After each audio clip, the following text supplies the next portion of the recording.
There are 13 local tax and bond measures that voters are going to be deciding on this November, totaling some $2.5 billion.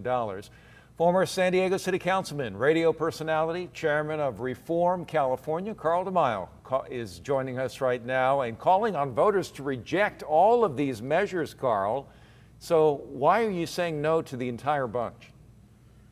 Well, because, Jim, we are in the middle of one of the worst economic downturns in generations, a pandemic.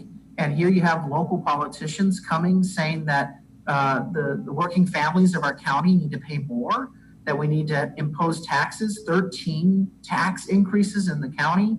That's absolutely absurd. We should vote no on all of them.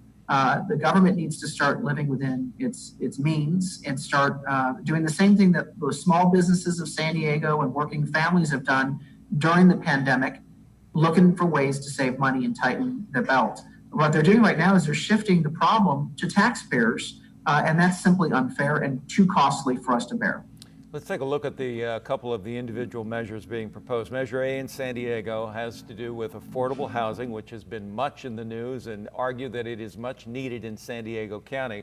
What is wrong with that? It would add $3 to $21 per $100,000 of valuation onto a home. It does last a long time. It goes through 2068 before it would expire.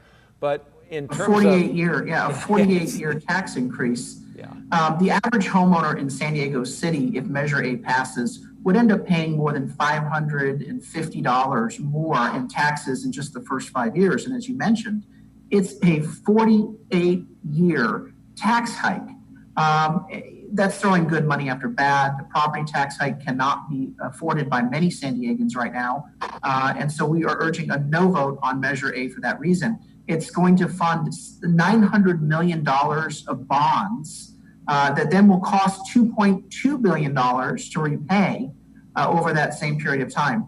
Absolutely a boondoggle, and it should be voted down. The other side of that, though, is if we don't approve something like this, the other side would say, well, then we can't provide the affordable housing that we need to. Well, here's the thing. Why don't you cut some government regulations on the cost of construction, the cost of housing projects, and that'll make things more affordable. Plus, take a look at where all this bond money is going to. It's going to government subsidized housing projects that the Government Accountability Office has slammed for having massive cost overruns.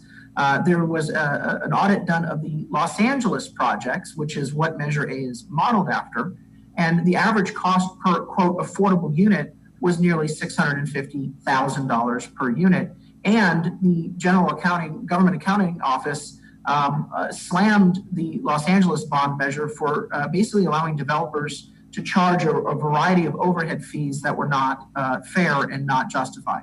Okay, Carl, I've got to wrap up. I do want to, though, get this question in before we say goodbye this morning. I know you've been highly critical of public pensions for a long time.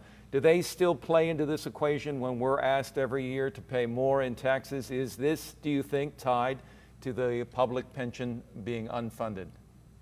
Oh, without a doubt, Jim. What you're finding is that these politicians are proposing tax increases and want to borrow money because they face a ticking time bomb with the cost of their government pensions. The pensions are not sustainable. What we should do is be looking at ways to reform those benefits down to more appropriate levels rather than raising taxes and issuing a bunch of more debt to cover the bills that we certainly can't pay for. So you're absolutely right. That is one of the major drivers of these tax hikes and bond measures. And so we're urging a no vote on all 13 of these measures, and we'll be putting out our voter guide. More information at reformcalifornia.org. Carl DeMaio, chairman of Reform California, thank you for your time this morning. Thank you so much.